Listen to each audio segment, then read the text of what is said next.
Magandang araw, amazing people! Wow, na-miss ko yung intro na yon. So, ngayon lang ulit ako nakapag-vlog. So, ngayon, sa video na to, samahan nyo ko na mag-pack ng mga supplements na ipamimigay sa mga bata. Yes, namimigay pa rin po tayo from Bountiful Children's Foundation. Nagbimigay pa rin po tayo ng mga supplements sa mga bata. So, pang ilang years na ba? So, nasa lagpas na 10 years namimigay tayo. So, again, this is Maisie Papa. Isa po ako sa mga coordinator ng Bountiful Children's Foundation, and then ang area ko po ay dito sa Caloocan City. Specifically sa Bagong Silang, Caloocan City. So, magre-repack tayo. Papakita ko sa inyo yung mga ire-repack natin. So, yan. So, dati, ang pinamimigay natin ay mga gatas. But, since we need to follow the milk code, ay ito na po yung ipinamimigay natin. So, this is approved po siya ng government na ipamigay sa ating mga recipients. So, meron din tayo netong, ayan. So, macaroni soup or pasta. So, ang flavor nito ay macaroni soup chicken. Meron din tayo dito, ang flavor niya ay cheese and bacon. Ayan.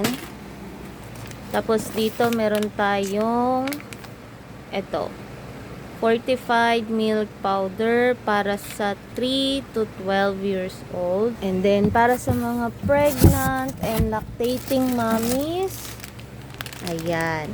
So ito po ang para sa kanila. Fortified rice porridge, macaroni soup, pasta.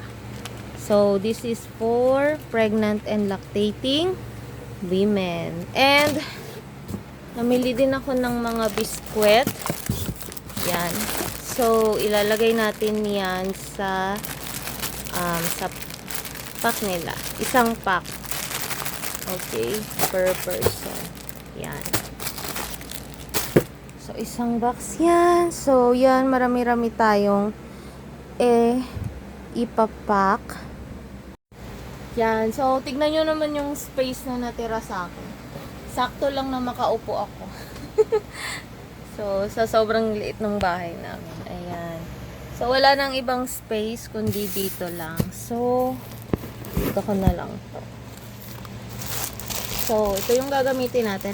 Actually, umorder ako ng eco bag.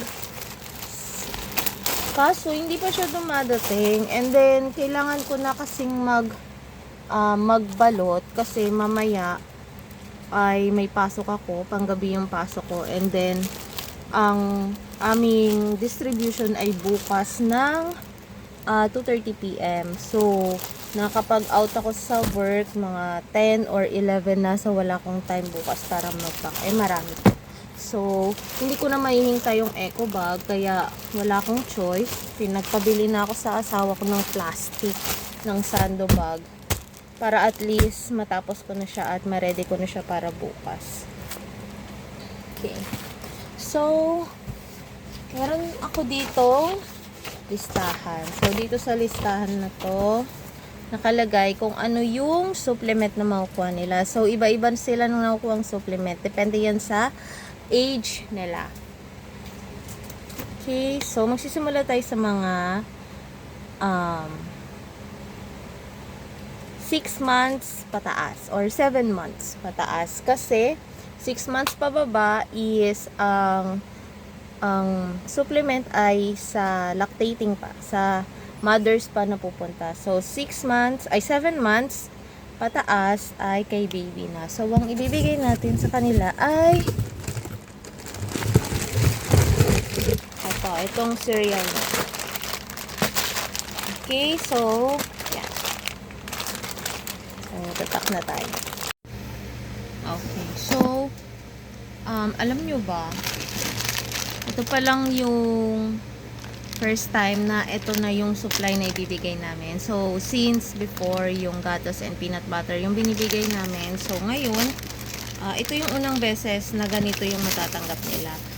So, kaya siya kailangang i-repack kasi Since first time, kailangan kong malaman kung kasya ba lahat ng supply na to para doon sa pagbibigyan namin.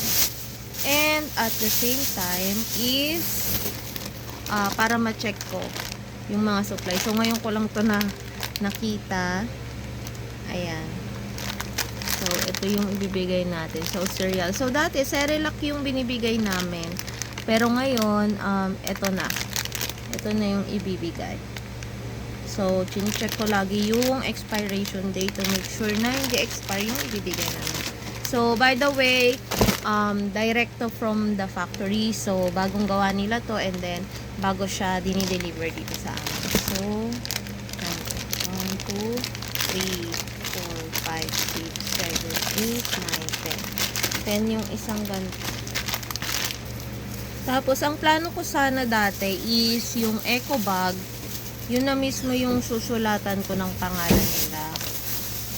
So para every time na kukuha sila ng supply, kasi monthly tayo namimigay ng supply. So every time na kukuha sila ng supply is yun na yung eco bag na gagamitin nila, 'di ba? Para reusable, iwas kalat.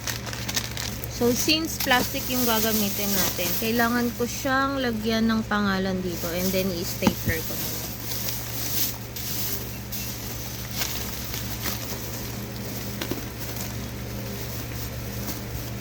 So, ang ire-repack natin ay ilan to? 65. 65. Sana magkasya tong ano ko. Ang tawag dito, sticky notes. At kailangan kong isulat ang pangalan isa-isa.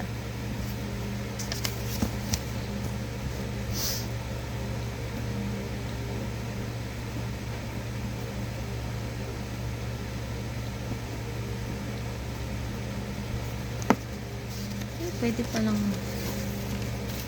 yan, tapos i-stapler ko siya. Ano po kaya? Sana hindi siya matanggal.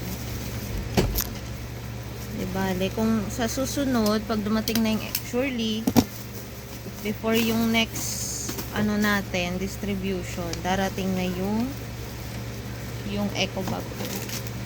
Nakalagay kasi doon ano tomorrow pa siya darating. Alanganin na kung bukas pa ako magre-repack. So, kaya, ngayon tayo magre-repack. So, 1 down. Ayan. So, ito yung bibigay natin. 1 down na tayo. So, bukas din, magkakaroon din kami ng activity during our supply distribution. So, may mga sponsor kaming pupunta doon sa venue and then, tuturuan nila yung mga nanay kung paano gumawa ng pastil onigiri, parang ganon. So maaaring maging pangkabuhayan yon ng mga nanay, so baka ma-inspire sila doon and then gawin nilang pangkabuhayan, diba? So parang makatulong din. So alam namin na yung binibigay naming supplement is hindi siya kakasya for the whole month. So, kaya yun, napakagandang opportunity din nun para matulungan din yung mga parents na makaisip ng mga other ways para kumita ng pera. And then, of course, kapag kumita ng pera is makakatulong din sa family. Diba? So, ang ibinibigay ko ay 38 pieces. 38 packs. And then, lagyan natin ng biskwit.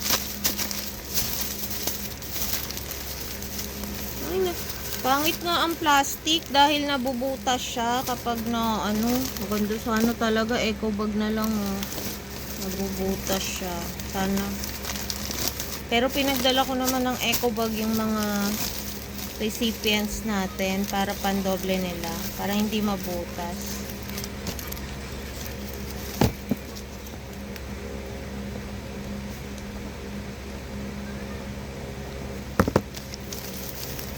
Para hindi siya mabubutas kapag inuwi na.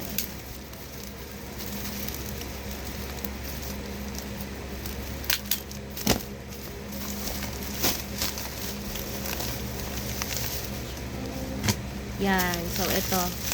38 pieces plus biscuit.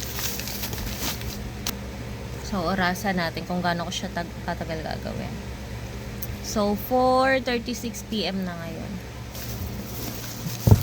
Kung nagtataka kayo, bakit hindi ko na lang sinulat yung name?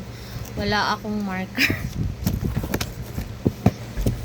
So, yan. So, magbabalot muna ako and then babalikan ko kayo after ko magbalot. Papakita ko sa inyo kung gaano sila kadami later. Okay, bye-bye! Finally, we are done. Grabe, ang lupit na ng mukha ko. Yung pagiging oiliness. So, yung oras ay 7:51. Ilang oras tayo nagbalot. So, ito yung mga nabalot na namin. Tadaan! Super madami. Ayan. So, meron pa dito. Ayan. So, medyo inaantok na ako. Kailangan ko na matulog dahil ako ay may duty pa mamaya. So, yan. So, ibabalik na namin yan sa mga karton. Mga karton. And then, magre-ready na kami para bukas. And then, siguro bukas na namin mababalot yung sa mga nag-donate ng mga goods, yung mga damit, yung mga laruan. Ayan. So, bukas na namin siya babalutin dahil kailangan ko nang matulog. Pero, nag-enjoy naman kami. So, tinulungan ako dyan ng asawa ko kasi medyo late na. Gabi na. Ayan. So, ganito siya. So, ito ang example. Ito, gatas yan, yung mahaba. And then, macaroni yung iba. So, ready na para bukas. So, I hope maging masaya yung mga recipients ng Bountiful Children's Foundation and hopefully mag-enjoy sila dito sa ating ibibigay at sa magiging activity bukas. So, yun lamang. Thank you so much sa pananood. Amazing people. Please don't forget to like, share, and subscribe. Thank you. Bye-bye.